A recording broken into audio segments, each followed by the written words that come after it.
Et si, d'un simple tampon, tout ce que j'avais appelé chez moi disparaissait? C'est la question qui m'a transpercé quand l'employé de la mairie du 20e a levé son tampon rouge. Le comptoir sentait le papier humide et l'encre métallique, et l'horloge ancienne rythmait un tic-tac qui se moquait de mon calme.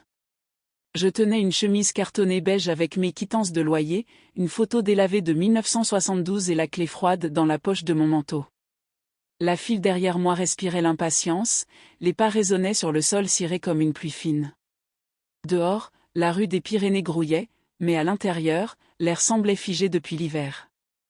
Madame Karadec, votre signature figure ici, résiliation de bail, dit-il sans lever les yeux. Ma bouche s'ouvrit comme une fenêtre coincée, incapable de dire que je n'aurais jamais résilié ma propre histoire. Le mot expulsion traversa la vitre, plus fort que tous les tampons du monde. Quand sa plume toucha le papier, j'entendis ce son que j'avais toujours aimé dans les coutures, mais qui sonnait cette fois comme une sentence. Si je le laissais faire, ce son signerait la fin de mon adresse, de ma routine, de mon bonjour à la voisine du 2e. Avant que le tampon ne s'abatte, une question monta du fond de ma poitrine, est-ce ici que tout s'achève, ou est-ce ici que Dieu réécrit? Je m'appelle Madeleine Karadec, je suis née à Saint-Brieuc, et Paris m'a adoptée à 23 ans. J'ai 80 ans et 2 genoux têtus qui connaissent encore le chemin jusqu'à la boulangerie du coin. Je suis arrivée à Belleville en 1968, quand les rues criaient avenir et que mon cœur cousait du courage. J'ai été couturière dans un atelier de costumes près de la Bastille, doigts piqués d'aiguilles et yeux dressés à traquer l'invisible. J'ai loué ce 2 pièces au 4e étage, sans ascenseur, et chaque marche est devenue une partie de mon souffle. Les matins avaient l'odeur du croissant et du linge fraîchement repassé, les jours, le bruit des bérimbaux et des accordéons mêlés. De ma fenêtre, je voyais une cour où des enfants jouaient au ballon avec des accents venus de partout. J'ai appris à appeler chaque voisin par son nom, et chaque craquement du parquet par son surnom. J'ai gardé des lettres d'amour, des factures réglées, des cartes postales de Bretagne et une photo avec mes cheveux noués d'un foulard bleu marine. Je n'ai pas d'enfants, mais des voisins qui m'apportent de la soupe l'hiver et des tomates l'été. Je prie en silence à l'église Saint-Jean-Baptiste de Belleville, où la lumière semble bénir la poussière. Jamais je n'aurais imaginé que le coup viendrait non pas de l'âge, mais d'une signature que l'on jure être la mienne. La première fissure est apparue un mardi matin, quand ma porte exhiba un papier jaune comme une plaie. Un avis d'huissier aux mots trop durs pour mes tasses en porcelaine. On y disait que l'immeuble allait subir de lourds travaux et que les anciens baux devaient être réévalués. Je l'ai lu 3 fois, changeant de lunettes comme on change de prisme d'espérance. Arnaud, le président de l'association des locataires, est apparu dans le couloir avec le sourire de ceux qui connaissent les raccourcis. Ce n'est qu'une formalité, Mado, signez la pétition pour nous protéger, dit-il en tendant des feuilles tenues par un trombone.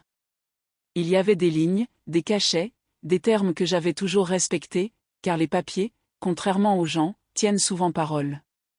Les lettres dansaient un peu, et ma main, qui avait tant retenu de tissu, chercha appui sur la rampe.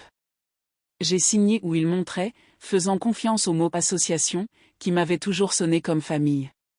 Le couloir sentait l'eau de javel et la soupe aux poireaux, je me suis dit que ce n'était pas un jour pour se méfier. Arnaud rangea les feuilles avec l'assurance d'un garçon de café et affirma qu'avec cela, personne ne nous chasserait d'ici. Quand la porte se referma, pourtant, un frisson m'a traversé, venu non du vent mais d'un silence que je ne savais pas nommer. Une semaine plus tard, je suis descendu au sous-sol pour la réunion, chaises en plastique et gobelets de café tiède. Les murs portaient des affiches collées de travers, droit au logement, pas de spéculation, promesse en grosses lettres. Arnaud parlait vite, comme quelqu'un qui coud du tissu sombre en cachant les défauts de la lumière. Une chemise bleue circula, encore des papiers pour mieux nous organiser dans la procédure avec la mairie. J'ai pris le stylo publicitaire, l'encre coulait généreuse, traçant un sillon qui me sembla confiant. Signé ici, Madeleine, et là, disait une jeune femme à franges, vernis écaillés. Je voulais tout lire, mot par mot, mais mon dos protestait, les autres attendaient, et mon nom m'avait toujours semblé suffisant. J'ai signé 3 fois, la dernière de travers parce que le gobelet de café tremblait sur la table. Quand j'ai rendu la chemise, Arnaud m'a tapoté l'épaule, affectueux comme un petit-fils pressé. J'ai souri par réflexe, comme je souris au boulanger quand il m'appelle ma belle par habitude. En remontant l'escalier, l'air sentait le moisi et la précipitation, et quelque chose en moi s'excusa de ne pas avoir posé plus de questions. À la sortie du sous-sol, une feuille glissa de l'agrafeuse, j'ai lu un instant de renonciation, avant que quelqu'un ne la ramasse trop vite. Le jour de la mairie, j'ai enfilé mon manteau marine aux vieux boutons, car les vieux boutons m'ont toujours donné confiance. Le numéro affiché sur le panneau lumineux ressemblait à l'âge de l'immeuble, clignotant lentement, presque las. Quand on a appelé mon nom, le comptoir de bois brillait comme un autel, et j'ai posé mes papiers avec dévotion. Votre bail a été résilié par consentement, c'est écrit, dit le fonctionnaire, comme s'il annonçait la météo. Les mots « par consentement » m'ont giflé au visage comme une porte poussée par le vent. J'ai voulu lui parler de la réunion, de la chemise bleue, du stylo publicitaire, mais ma voix est restée coincée. Il a pointé une signature qui ressemblait à la mienne, le M arrondi, le Karadec fini en boucle comme toujours. Là, tracé par ma main, figurait la fin que je n'aurais jamais écrite, et mes poignets en ont tremblé. Vous pouvez contester, madame, mais la procédure est longue, ajouta-t-il en tamponnant une feuille qui n'était pas une prière. Derrière moi, quelqu'un soupira, à droite, un bébé pleura, dehors, un klaxon impatient déchira la matinée.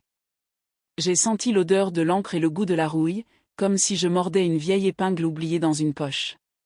Et avant de demander de l'eau, le tampon s'est abattu avec un bruit qui ressemblait à un adieu. Je suis sorti de la mairie en vacillant comme quelqu'un qui apprend à marcher, même si ce n'était pas la première fois que le monde me poussait. La lumière de septembre dorait les toits fatigués, et les voitures passaient indifférentes à ma lassitude. Je me suis assise sur un banc de ciment du petit square, mains sur les genoux, bracelet de nacre me griffant la peau. Un couple discutait bas au téléphone, et un vendeur criait crêpes, crêpes, comme si la vie exigeait de la farine maintenant. Moi, qui avais toujours porté les choses avec dignité, j'ai senti l'humiliation s'effondrer comme une valise mal fermée.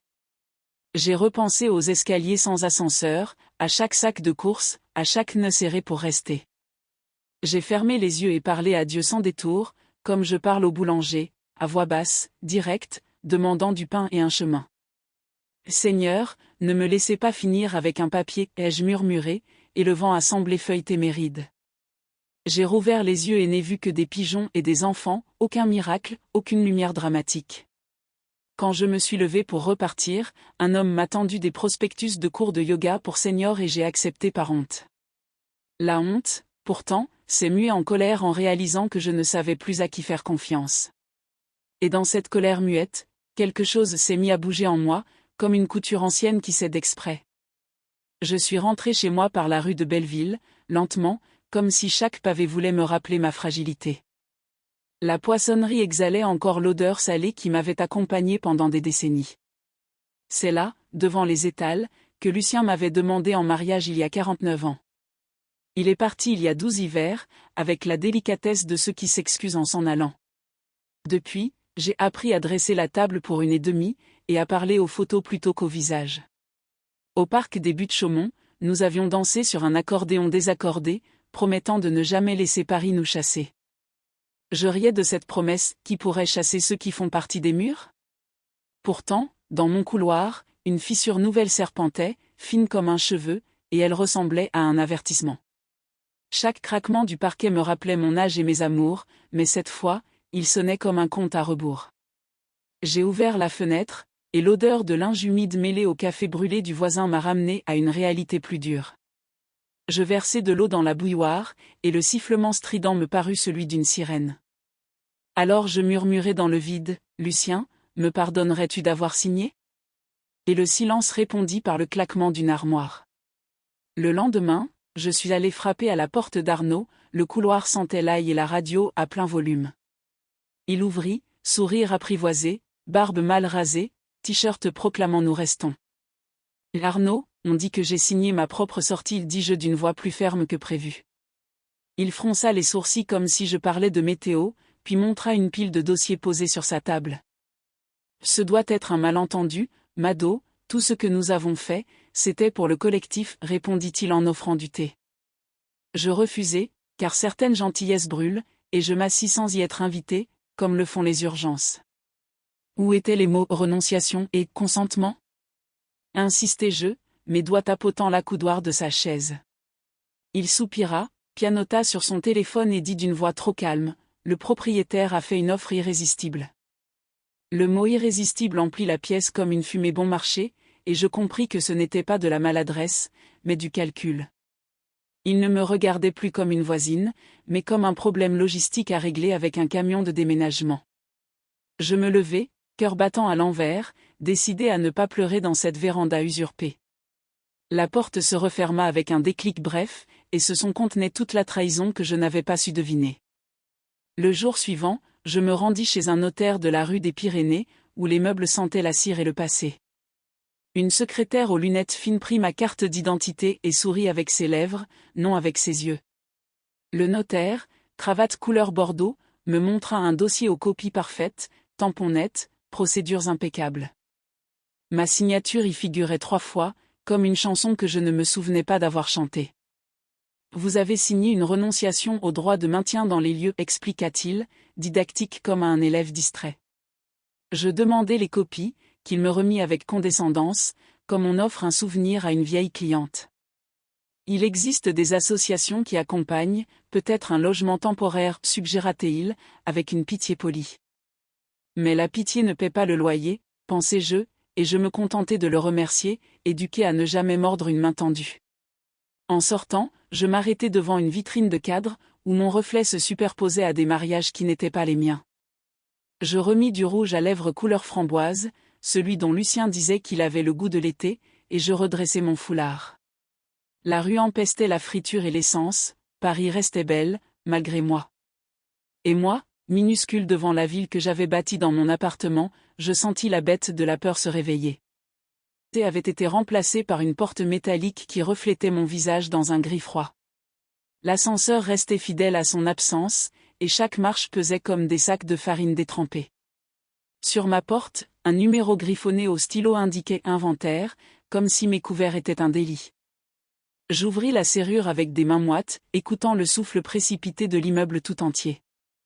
J'étalai les copies du notaire sur la table comme des cartes de tarot qui ne promettaient que malheur.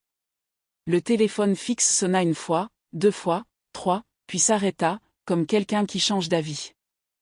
Je me penchai à la fenêtre et vis, dans la cour, un camion de chantier et un homme en casque orange pointant vers mon étage. Une odeur brutale de poussière et de fer tranché s'éleva, et une douleur traversa mon genou jusqu'à ma poitrine. C'est alors que j'entendis des pas légers dans le couloir, différents de ceux des ouvriers, des pas qui connaissaient mes tapis. La sonnette retentit, 3 tintements délicats, et une voix jeune dit Madame Karadec ? Avec la précaution d'un vase ancien. En ouvrant, je vis une jeune femme au foulard jaune et au regard décidé, et dans ses yeux brillait quelque chose qui ressemblait à un commencement, mais que je n'osais pas encore nommer. La jeune femme au foulard jaune s'appelait Camille. Elle n'était pas de l'immeuble, mais d'une association de quartier qui défendait les anciens locataires. Elle avait entendu mon nom lors d'une réunion publique, une vieille dame mystérieusement effacée des listes.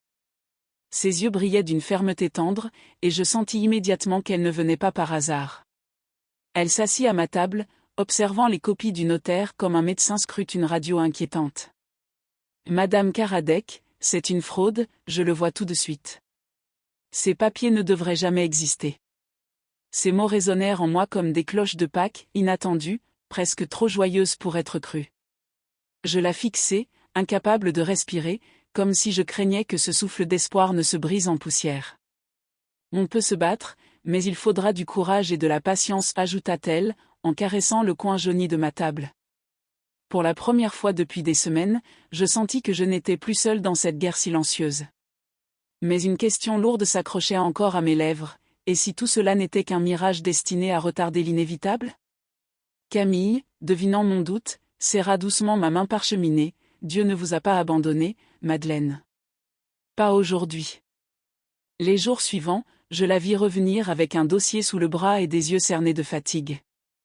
Nous fûmes convoqués au tribunal d'instance, une salle où le bois sombre brillait comme un vieux cercueil.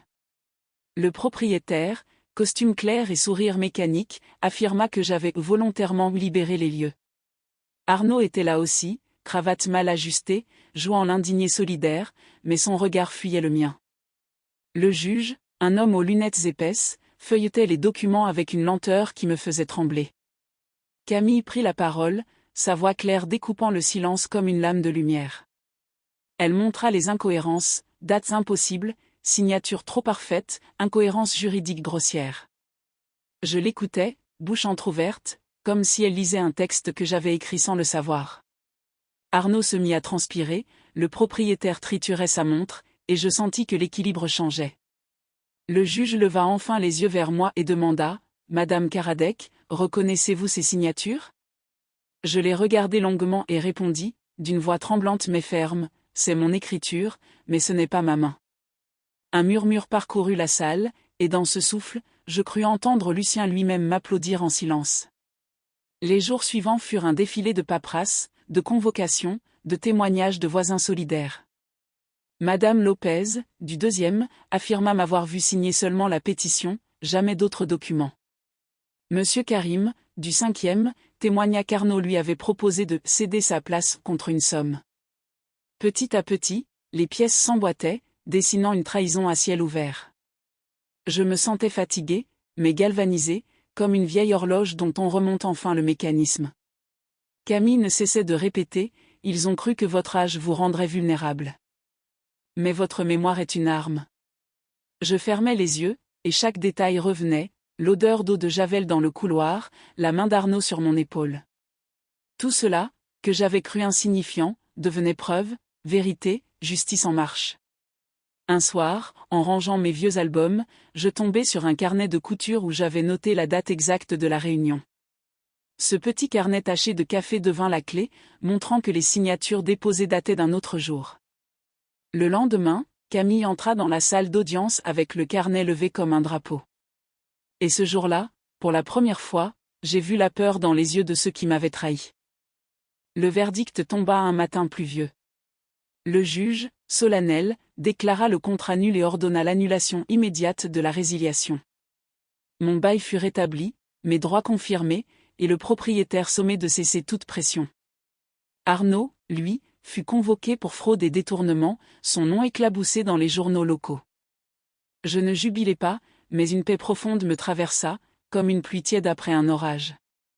Les journalistes frappèrent à ma porte, mais je n'ouvris pas, ce n'était pas leur histoire, c'était la mienne. Dans le couloir, les voisins m'applaudirent timidement, déposant des fleurs séchées devant ma porte. Le parquet, pour la première fois depuis des mois, craqua d'une joie discrète sous mes pas. Je pris la clé dans ma main ridée, la tournai dans la serrure, et elle sonna comme une victoire. Ce jour-là, je compris que la justice, même tardive, a le goût du pain chaud, elle rassasie et redonne force. Camille, debout à côté de moi, me dit doucement, « Vous voyez, Madeleine ? Dieu écrit droit avec vos lignes tremblées. » Et dans le reflet de la fenêtre, je crus voir Lucien sourire, fier que j'ai tenu tête. Les jours qui suivirent le verdict eurent une saveur nouvelle, comme si chaque matin me ramenait un peu de dignité. Je retrouvais mes habitudes, mais elles n'étaient plus tout à fait les mêmes. La lumière qui entrait par la fenêtre semblait plus douce, comme une bénédiction silencieuse. Je préparais mon café avec lenteur, savourant le bruit du percolateur comme une musique familière. Chaque odeur, chaque bruit du quartier, les enfants dans la cour, les marchands de légumes en bas me paraissaient cadeaux. Je marchais plus lentement, mais avec la certitude que chaque pas comptait. La solitude ne me pesait plus de la même façon, elle s'était changée en compagne fidèle, en témoin de ma victoire. Et même si mes genoux protestaient dans l'escalier, je montais comme on gravit une montagne déjà conquise. Je savais que le danger n'était pas loin, que d'autres batailles viendraient. Mais j'avais appris que ma voix, même tremblante, pouvait renverser un mur. Et cette leçon-là, personne ne pourrait jamais me l'arracher. Car le silence que l'on m'avait imposé s'était transformé en arme, et cette arme avait un nom, la vérité. Un soir, je me suis assise à ma table avec Camille. Elle avait posé son foulard jaune sur le dossier de la chaise, et ses yeux pétillaient d'un mélange de fatigue et de fierté. Nous avons bu un thé trop fort, dans des tasses dépareillées héritées de ma mère. Je lui ai raconté mon premier jour à Paris, la pluie battante de 1968, et la peur de ne jamais trouver ma place. Elle a souri, comme si mes souvenirs devenaient aussi un peu les siens. Dans son regard, je voyais une génération prête à reprendre le flambeau. Je sentis qu'elle n'était pas venue par hasard, elle était le signe que Dieu place toujours une main sur notre épaule au bon moment. Elle m'a dit doucement, « Votre histoire donnera du courage à d'autres, Madeleine. » Je n'ai pas répondu, car les mots manquent parfois quand le cœur déborde.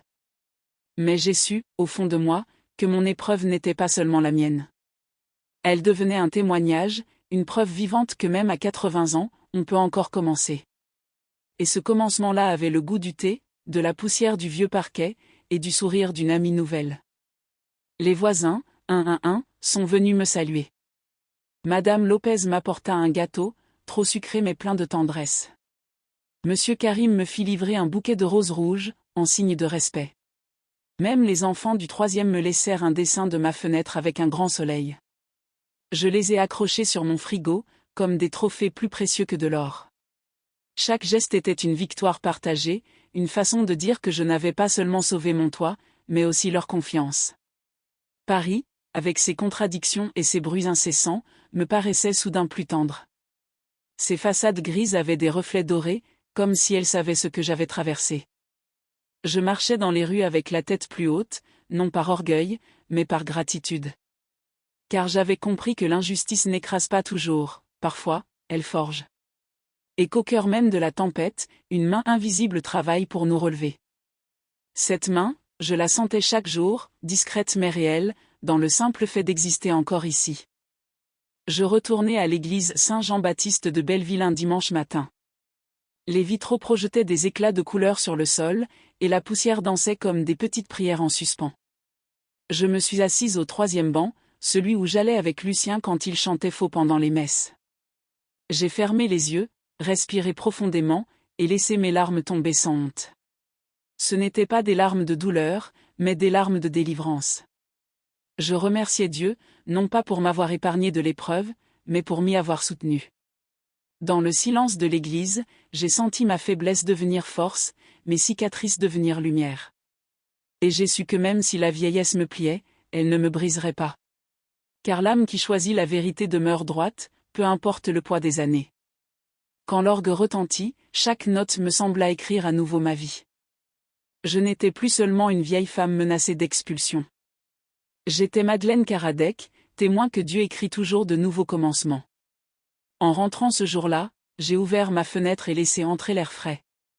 La ville bruissait, indifférente et pourtant si proche, comme une mer qu'on apprend à apprivoiser. Je posai ma main sur le rebord de pierre, rugueux et familier, et un sourire s'étira malgré moi.